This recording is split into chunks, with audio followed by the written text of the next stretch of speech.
Mirai is directed and written by Mamoru Hosoda, the director of The Girl Who Leapt Through Time, Summer Wars, and The Boy and the Beast. And it tells a story about 4-year-old Kun, who is struggling to cope with the arrival of a little sister into the family until things turn magical as he encounters a mysterious garden in his backyard and he is allowed to travel through time to the future and to the past. I'm a big fan of anime, as a lot of you guys know, and I'm a fan of Mamoru Hosoda. I really enjoyed The Girl Who Leapt Through Time. His best movie, by far, is The Boy and the Beast, and I enjoy Summer Wars.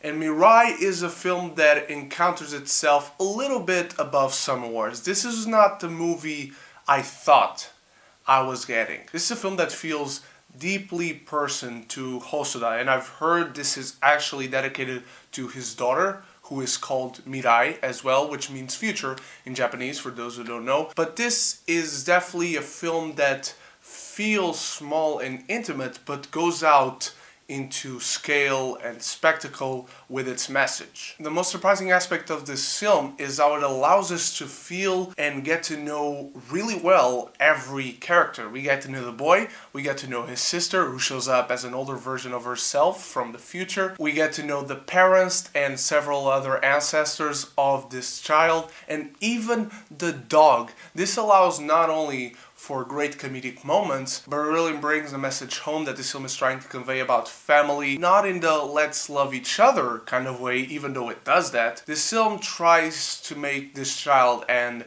the audience, child and adults alike, understand how important family is, or rather how important it is for us to understand where we came from, to know where we are going exactly, not to lose ourselves in life. The best scene that illustrates this, without getting into spoilers, is a scene in a train station that is gorgeously animated, just like the rest of the film, but especially that scene. It uses so many different cells and types of animation. My jaw was dropped just at the beauty of it, and even more because of what it was trying to say. Now to the animation in general, it's beautiful, it's fantastic as always. Hosoda's films always look gorgeous and pristine, and there's nothing wrong with looking at them. And this film is no different from the lights and the colors, the different places that this boy goes to as he travels in time and gets to meet several people from his family.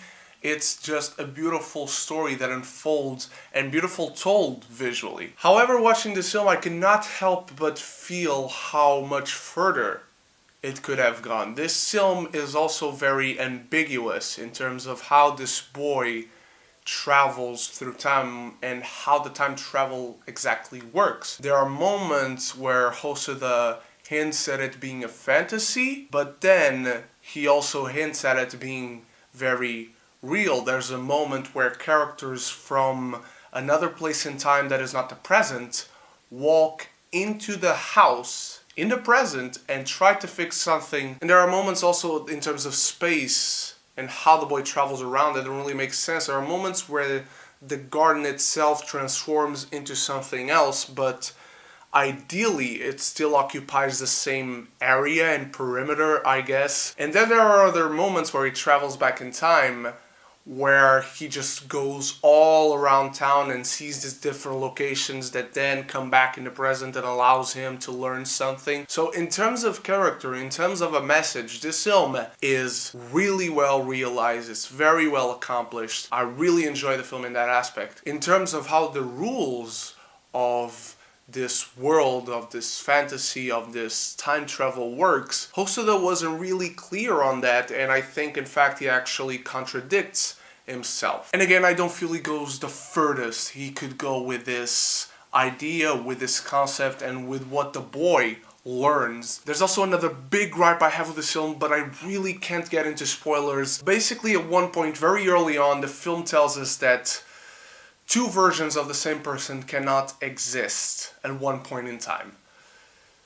And then the film contradicts that. That's all I'll say. Visually, it's gorgeous. The message is beautiful. It's endearing. It's heartwarming. And I liked all the characters. I was able to like all these characters, present, past, and future. I just wish that the world functioned a little better, that it flowed so much more naturally and organically and didn't feel so mechanic and like it contradicted itself. I'm going to give Mirai a B.